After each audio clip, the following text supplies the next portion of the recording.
All right, welcome back for the next part of Chapter 11, talking about American culture. So, we spent some time talking about the advancements in technology and that kind of side of life, but you also need to realize that that wasn't the only thing happening at this point in history.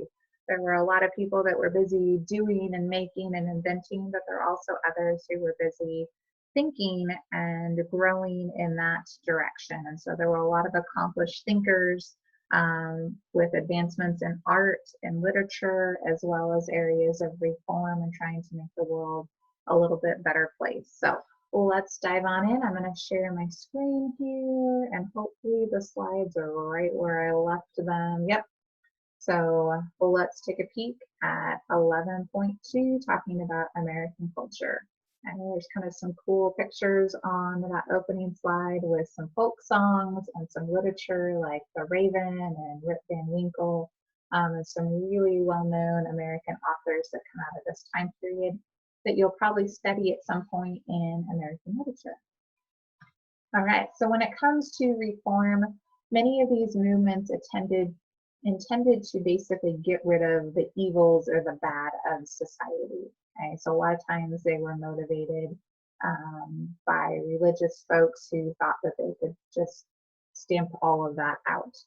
And so for religious reasons, people got involved. For humanitarian ideals, some people just wanted to help others and make the world a little better place. So one area of reform was abolition, this idea that slavery should be eliminated from the country. William Lloyd Garrison was a big supporter of that. Probably one of the most important early leaders. He looked pretty mild. If you look at his picture, he doesn't look all that intimidating, but he was a fierce and zealous guy when it came to the issue of slavery. He published a newspaper called The Liberator, and basically his whole focus of his newspaper was to attack the issue of slavery, and he could be pretty extreme in some of the things that he said. So other people that worked toward the elimination of slavery were the Grimke sisters. They were writers and speakers. From, I want to say, South Carolina. So Sarah and Angelina were born on the same day, exactly 13 years apart, and they left the South as young adults and became active in the Quaker church. Sarah was the writer and kind of worked behind the scenes, and then Angelina was the speaker and was one of the first women to address the Massachusetts state legislature promoting abolition. Other people that worked toward abolition, maybe in a little bit different way, was a guy by the name of Nat Turner. He was a former slave and became a preacher and led a slave rebellion down in Virginia. Killed about 60 white people, and about 100 black people died in this rebellion.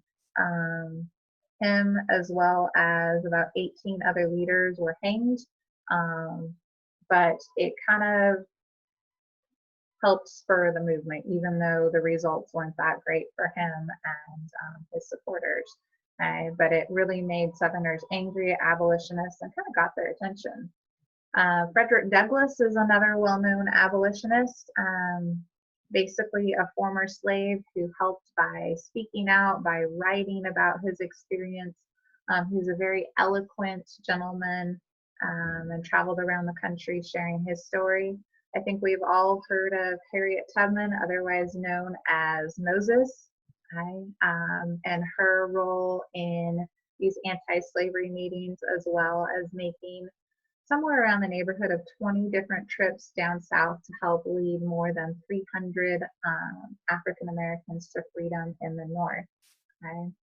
So there were lots of ways that they communicated, because you couldn't just say, oh, Harriet Tubman's coming to get you, right? But using nicknames, singing songs. There's a lot of songs about Moses and Egypt and freedom, using different symbols.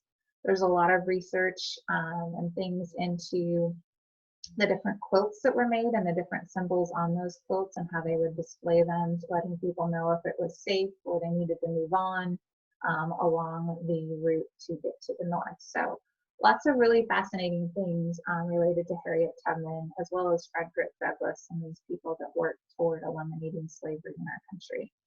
When it comes to reform in the area of education, private education had been pretty successful, but there were many who felt that all kids, not just those that had money, should have access to an education. So a gentleman by the name of Horace Mann really worked very hard to have public education available for all kids in his state, as well as training for teachers to go through so that they could be certified and know what they're doing in the classroom. So while Mann was at his post in the Massachusetts Board of Education, your book talks about how after he had been there for 11 years, every kid in the state of Massachusetts could now attend school for at least 6 months of the year, which was a big improvement. Some of you wouldn't mind just going 6 months, but for them it was a big privilege. He helped build 50 new high schools and have teachers' salaries increased to attract better teachers. And Massachusetts basically became a model for public education. Another gentleman who also helped, we'll talk about him here in just a minute, is a guy by the name of McGuffey. But before we get to him, the schools that teachers went to receive their training were called normal schools. I always laugh at that because most of the teachers I know aren't all that normal, myself included. Okay. McGuffey made a big contribution to the field of education with his readers, and basically many kids learned Christian principles as well as how to read with his McGuffey readers. They were a series of elementary reading books and basically sold millions of copies. He believed that biblical values were necessary in education for shaping character in the classroom, and his work was very successful. Another area of, what's the word I'm looking for? Another area of reform, there we go, is the area of prohibition. Okay? Prohibition basically just means the banning of the sale of alcohol. All right.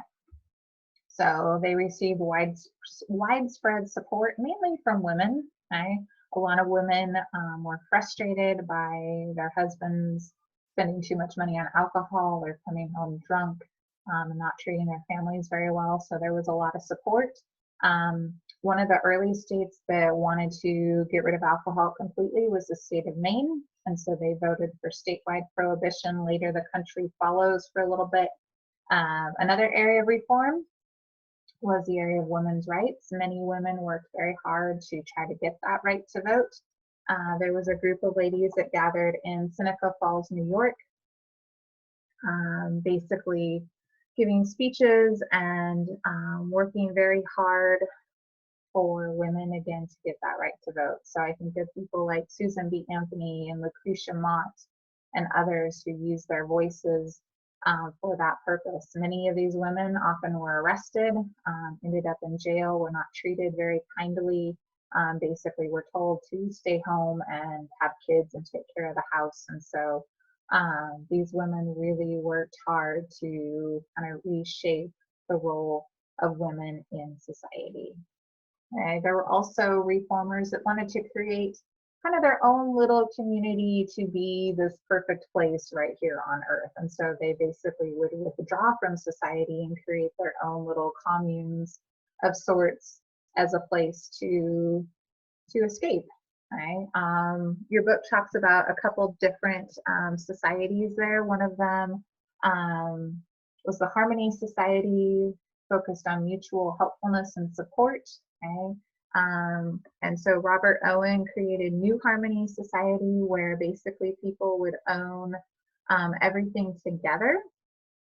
You didn't really own your own property. But after 2 years of internal fighting and losing over $200,000, Owen abandoned this project and realized that that's not really going to work so well. Okay, so Out of this time period, we see this concept of transcendentalism. I'm sure that's something you'll study in American literature at some point, but transcendentalism is basically this idea that principles of reality are to be discovered by study and process of thought, that you can kind of basically transcend this world and kind of reach a place of harmony with your inner being. I know it sounds a little strange, but there were a lot of people that participated in this movement.